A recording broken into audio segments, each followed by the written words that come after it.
Jeudi 9 janvier 2025, bulletin de ce matin, bonjour et bienvenue.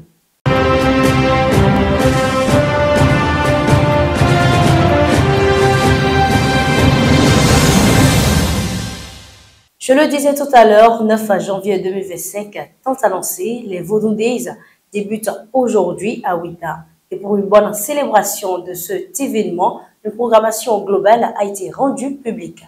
Vous avez sur vos écrans ici la programmation de cette première journée. Et en parlant toujours de Vodou Days, l'activiste Ali Zola Kifouli a été interpellé par le Centre national d'investigation numérique après une publication hostile sur les Vodou Days.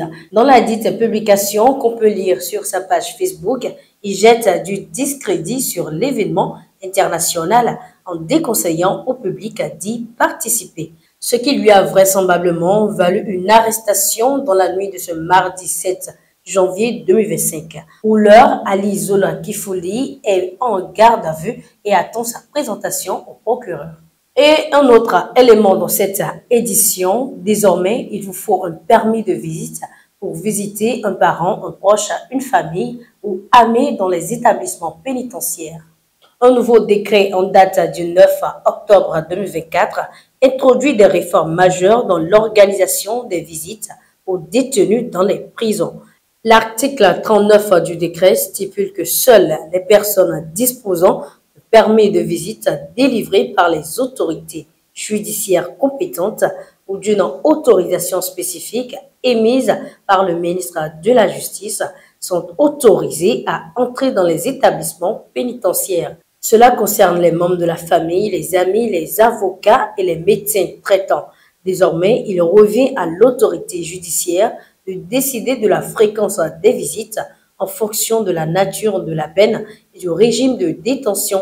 De même, le décret interdit des visites collectives.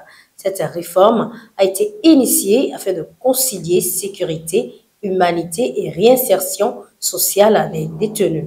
Le décret numéro 2024-1153 établit des bases solides pour un régime pénitentiaire mieux organisé et aligné sur des standards internationaux en matière de droits humains.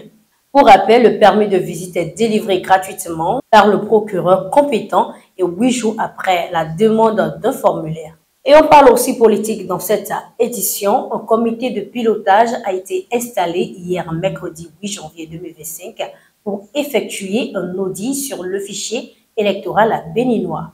Le comité est composé de Jean-Baptiste Elias du FONAC, Gustave Assa de la plateforme des organisations de la société civile, Moudachirou Bachabi de la Confédération générale des travailleurs du Bénin, représentants des centrales et les confédérations syndicales, Michel Alokbo du cadre de concertation des confessions religieuses et Kassimou Chabi, représentant des partis politiques de l'opposition. Une initiative qui a eu la bénédiction du chef de l'État et qui réjouit la coalition de l'opposition béninoise qui voit ses prières exaucées. Il faut noter que la présidence de ce comité a été confiée à Jean-Baptiste Elias. Et puis chez le voisin du Gabon, les opposants exigent l'exclusion d'une possibilité de candidature des militaires. Ces opposants à la dynastie Bongo, de nouveaux opposants et d'anciens partisans du régime Bongo ont fait savoir leur position dans une conférence de presse tenue hier 8 janvier pour dénoncer les engagements non tenus de la transition. Ils exigent le retour des militaires dans les casernes à la fin de la transition avec interdiction de participer aux élections, le retour à la constitution de 1991 car ils jugent illégitime celle adoptée mi-novembre par le référendum. La refonte du code électoral dénonçant l'opacité du processus en cours, l'appel à une mobilisation populaire, démocratique et pacifique et la communication immédiate et détaillée du chronogramme complet de sortie de la transition. Le Gabon ne peut être un laboratoire pour tester le coup d'État politiquement correct, a martelé Alain-Claude Billy Nzé. Cette coalition lance donc un appel aux Gabonais à ne pas se faire avoir. Et plus loin, la journaliste italienne Cecilia Sala, détenue à Téhéran en Iran depuis le 19 décembre 2024, a été libérée hier, mercredi 8 janvier. Elle a été rapatriée vers Rome hier nuit. C'est l'information issue d'un communiqué publié hier par la présidence italienne. Le même communiqué a adressé une profonde reconnaissance envers les acteurs impliqués dans la démarche de la libération. À tous ceux qui ont contribué à rendre possible le retour de Cecilia, en particulier les diplomates et les services de renseignement, a déclaré Mme Giorgia Meloni, la première ministre italienne.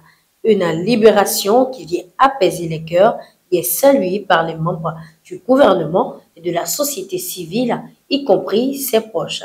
Je suis très heureux et content du travail extraordinaire du gouvernement, a déclaré le père de la journaliste libérée.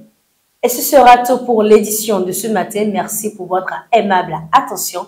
Pacifique journée dans les couleurs des Vodou Days.